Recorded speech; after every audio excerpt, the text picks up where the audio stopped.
Hello everyone, कैसे हैं आप सब लोग। उम्मीद करता हूँ आप सब लोग मस्त होंगे। सो गाइस, मेरा नाम है सुभाष कटरे और मैं फार्मेसी का बंदा। सो हम बात करने वाले हैं इबरकोनाजोल क्रीम के बारे में। देखो क्या होता है, कुछ पेशेंट्स ऐसे होते हैं जिनमें रिंगवर्म जैसी कंडीशन देखने को मिलती है। अब रिंगवर्म में होता क्या है, पर्टिकुलरली किसी भी हिस्से पे या चेहरा हो सकता है या पीछे की तरफ हो सकता है, पीठ में या शरीर के किसी भी हिस्से पे रिंगवर्म मतलब गोल गोल टाइप से देखने को मिलते हैं जो फैलते चला जाता है। तो इसे हम दाद बोलते हैं। तो उसमें होता है क्या, इचिंग टाइप से देखने को मिलती है, यानी खुजली होती है। तो इंसान परेशान हो जाता है कि यार हम कौन सी क्रीम लगाए जो कि बेनिफिशियल हो उस रिंगवर्म को ट्रीट करने के लिए। तो इबरकोनाजोल क्रीम आती है 1% वेट बाय वेट। अब इबरनेट ब्रांड नेम से आती है मार्केट में। अब होता क्या है, इबरकोनाजोल जो है इसका जेनरिक नेम है, यानी कि मार्केट में जेनरिक मेडिसिन भी आती है और ब्रांडेड मेडिसिन भी आती है। तो इबरकोनाजोल जेनरिक नेम हो गया। अब इस कुछ कंपनी ऐसी होती हैं जो इसी मॉलिक्यूल का यूज करके अपने अपने ब्रांड नेम से मार्केट में लाती है। तो मार्केट में ज्यादा ब्रांड्स नेम चलते हैं, जेनेरिक बहुत कम ही चलते हैं। तो इबरकोनाजोल का जो ब्रांड नेम है वो है इबरनेट ब्रांड नेम से आती है, जो कि डॉक्टर रेड्डी का ब्रांड नेम है। बहुत ही फेमस ब्रांड नेम है, हर मेडिकल स्टोर में लगभग अवेलेबल हो जाता है। राइट। तो इसके और ही ब्रांड्स नेम आते हैं इबरकोनाजोल के। पहला ब्रांड है जो है इबरनेट। राइट। 60 ग्राम की स्ट्रेंथ में आता है। बेसिकली इसकी स्ट्रेंथ होती है 10 ग्राम की स्ट्रेंथ में आता है, 30 ग्राम की स्ट्रेंथ में आता है, 60 ग्राम की स्ट्रेंथ में आता है, 15 ग्राम की स्ट्रेंथ में भी आता है। हर पेशेंट को अलग अलग स्ट्रेंथ के हिसाब से दिया जाता है, प्रिस्क्राइब। इबर जेन ब्रांड नेम से आती है क्रीम, इबर फाइन ब्रांड नेम से भी आती है क्रीम, इबर विन ब्रांड नेम से आती है क्रीम, EZHH ब्रांड नेम से भी आती है क्रीम। तो कुछ 3 4 5 ब्रांड नेम मैंने बताया जिन ब्रांड नेमों से क्रीम मिलती है मार्केट में। और भी ब्रांड नेम्स होते हैं जिन ब्रांड नेम से अवेलेबल हो जाती है हर मेडिकल स्टोर पे। हर कंपनी के अपने अपने ब्रांड्स नेम होते हैं। सो इबरकोनाजोल जो क्रीम है, it is the anti fungal medicine. ये प्रकार की एंटी फंगल मेडिसिन है। जननांगों के पास अगर इन्फेक्शन हो जाता है, यानी कि फंगल इन्फेक्शन हो जाता है, रिंगवर्म जैसी शिकायत देखने को मिलती है जननांगों के पास, सो वहां भी इबरकोनाजोल क्रीम का इस्तेमाल किया जाता है।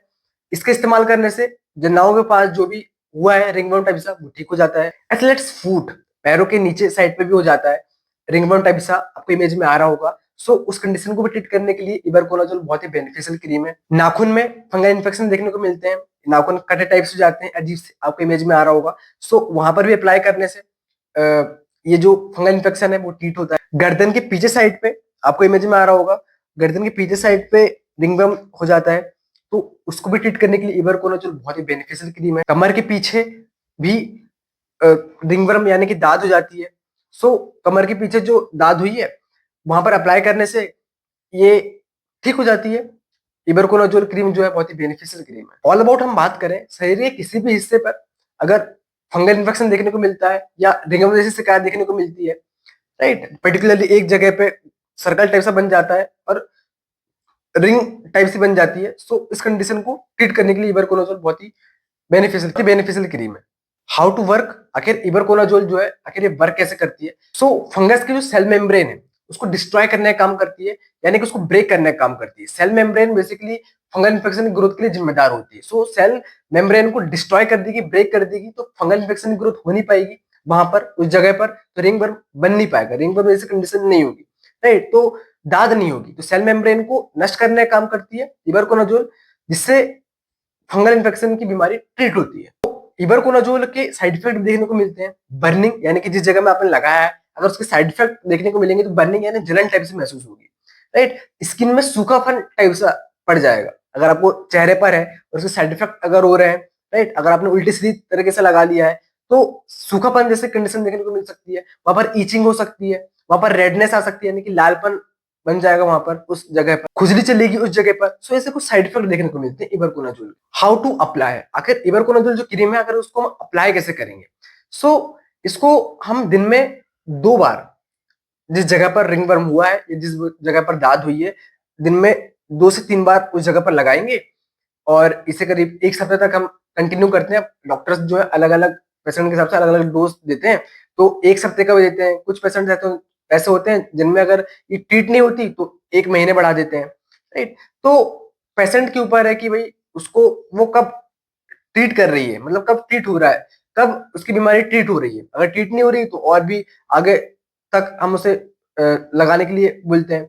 अगर 1 सप्ताह 2 सप्ताह में ठीक हो जा रही है तो अच्छी बात है, दिन में 2 या 3 बार उसको लगाने से 1 सप्ताह 2 सप्ताह में ठीक हो जाती है रिंग बर्न। अब बहुत ही ज्यादा ईचिंग टाइप से हो रही है, यानी खुजली टाइप से हो रही है, सो हम इसमें सिट्राजिन और लियोसिट्राजिन टेबलेट प्रिस्क्राइब करते हैं। सिट्राजिन और लियोसिट्राजिन जो है उसे हम बीडी यानी दिन में हम 2 बार देते हैं, राइट? तो सिट्राजिन, लियोसिट्राजिन भी प्रिस्क्राइब किया जाता है अगर बहुत ज्यादा इचिंग चल रही है, बहुत ज्यादा खुजली हो रही है तो, करेक्ट? सो ये है इबरकोलोजोल क्रीम, जो कि रिंगवर्म की कंडीशन को ट्रीट करने के लिए बहुत ज्यादा उपयोगी है।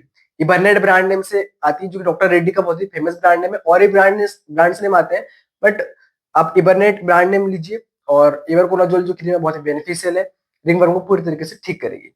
सो आई होप गाइस आपको वीडियो पसंद आई हो। अगर वीडियो पसंद आई तो गाइस प्लीज इस चैनल को सब्सक्राइब करिएगा, ऑल नोटिफिकेशन की बेल आइकन को क्लिक करिएगा, ताकि इस तरह की इंफॉर्मेटिव वीडियो आप तक पहुंचती रहे। सो मिलते हैं गाइस इस तरह की इंफॉर्मेटिव वीडियो के साथ, तब तक के लिए जय हिंद, वंदे मातरम दोस्तों, बहुत बहुत धन्यवाद।